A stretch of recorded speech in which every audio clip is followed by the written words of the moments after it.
வாக்களிச்ச மக்கள், நீங்க எதிர்க்கட்சிகளுக்கு பதில் சொல்லல அப்படின்னா கூட வாக்களிச்ச மக்களுக்கு, பாதிக்கப்பட்ட மக்களுக்கு பதில் சொல்ல வேண்டிய இடத்துல நீங்க இருக்கீங்க. ஓட்டு போட்டது விஜய்க்கும் அந்த தாவேகா அவர் அந்த சின்னத்துக்கு அப்படின்னும் போது பொறுப்பு இருக்க வேண்டியது நீங்க அப்படின்ற விமர்சனமும் வைக்கப்படுதுல. ஆமாம், பொறுப்பேற்க வேண்டியது விஜய் தான் பொறுப்பேற்கணும். அதுலேருந்து எந்த விதமான சந்தேகமும் கிடையாது. ஏன்னா அவருடைய உறுதிமொழியை நம்பி தான் அவங்கெல்லாம் வேட்பாளர்கள் யாருன்னு தெரியாமல் ஓட்டு போட்டாங்கல்ல.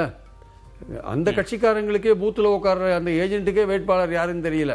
அந்த அளவுக்கு அவர் அங்கே இருக்கிற சார்ட்டை பார்த்து பேரெல்லாம் எழுதிட்டார்.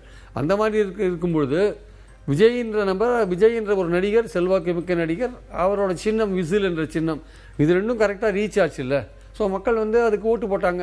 அதிமுக பலவீனமாக இருக்குது, அது ஒன்றுபடலை, அதுக்கு போடுறது தேவையில்லை, அது ஏற்கனவே 50 வருஷம் ஆட்சியில் இருந்துருச்சு, திமுகவுக்கு மாற்று அதிமுகன்ற அந்த இதை அகற்றிட்டு அவங்க தாவேக்காவுக்கு போட்டாங்கல்ல.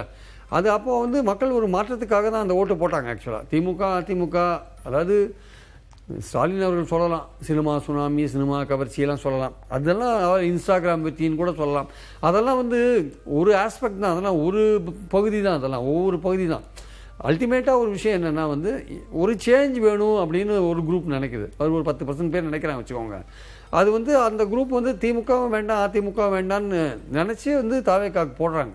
சினிமா கவர்ச்சி கூடுதலாக அவருக்கு ஹெல்ப் பண்ணியிருக்கும், இல்லை இன்ஸ்டாகிராமில் அவங்க ஒர்க் பண்ணது கூடுதலாக ஹெல்ப் பண்ணியிருக்குமே தவிர அடிப்படையான மக்களுடைய எதிர்பார்ப்பு என்னவாக இருந்ததுன்னா ஒரு சான்ஸ் கொடுத்து பார்ப்போமே இவருக்கு அப்படின்னு அந்த எண்ணம் தான் நிறையா ஒர்க் பண்ணியிருக்கிறத நான் பார்க்குறேன் ஆக்சுவலாக.